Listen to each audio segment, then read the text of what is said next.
Israel के प्रधानमंत्री ने कर दिया युद्ध का ऐलान, पूरी दुनिया में मच गई खलबली। पीएम मोदी उठाएंगे अब ये बड़ा कदम। 20 मिनट में 7000 रॉकेट से हुआ हमला।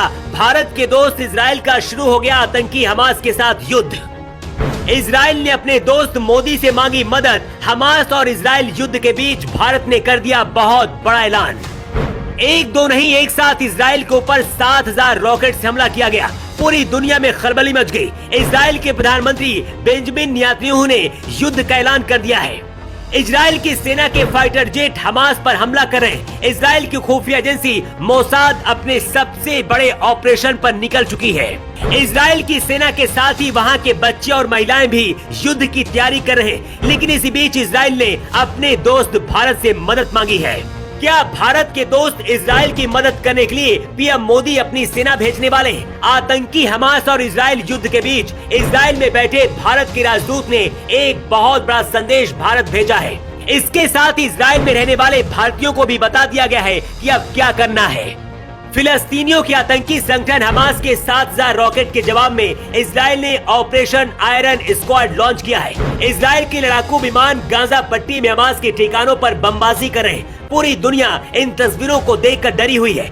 इजराइल की वायुसेना ने गाजा पट्टी में कई स्थानों पर हमास को निशाना बनाते हुए एक साथ दर्जनों लड़ाकू विमानों को जंग पर उतार दिया है। इजराइल के प्रधानमंत्री बेंजामिन नेतन्याहू ने एक वीडियो जारी करते हुए फिलिस्तीन और हमास के खिलाफ युद्ध का ऐलान कर दिया है और कहा है कि ये युद्ध हम जीतेंगे। इजराइल दुनिया का बहुत छोटा सा देश है, लेकिन अपने दुश्मनों को सबसे बुरी सजा देता है। इजराइल अपने दुश्मनों को चुन चुन कर मारने के लिए जाना जाता है। सबसे खास बात यह है कि भारत और इजराइल की दोस्ती बहुत गहरी है। इजराइल के प्रधानमंत्री बेंजामिन नेतन्याहू और पीएम मोदी की दोस्ती बहुत गहरी है। तो क्या पीएम मोदी अपनी सेना भारत से भेजने वाले हैं? युद्ध शुरू होने के बाद इजराइल में बैठे भारत के राजदूत ने वहां के भारतीयों को अलर्ट कर दिया है। इधर इजराइल पर हमास के हमले के बाद भारत सरकार ने अपने नागरिकों के लिए एक एडवाइजरी भी जारी कर दी है। भारत सरकार ने कहा है, भारत ने इजराइल में रह रहे भारतीय नागरिकों को सतर्क रहने की गुजारिश की है। इसके साथ ही भारत सरकार ने इजराइल के स्थानीय अधिकारियों के सुरक्षा प्रोटोकॉल को मानने की सलाह दी है। इसके साथ ही सरकार ने भारतीय नागरिकों को सलाह दी है कि गैर जरूरी गतिविधियों से परहेज करें और सुरक्षित जगहों पर रहें। इधर भारत में रह रहे इजराइल के राजदूत नोर गिलोन ने कहा है कि फिलिस्तीनी आतंकियों ने दो तरफा हमला किया है। जमीन और आसमान दोनों तरफ से अटैक किया गया है। उन्होंने कहा है कि यहूदी अवकाश के दौरान इजराइल पर गाजा से संयुक्त हमला किया गया है। हमास आतंकियों की तरफ से रॉकेट और जमीनी घुसपैठ की गई है। स्थिति सामान्य नहीं है, लेकिन इजराइल जीत हासिल करेगा।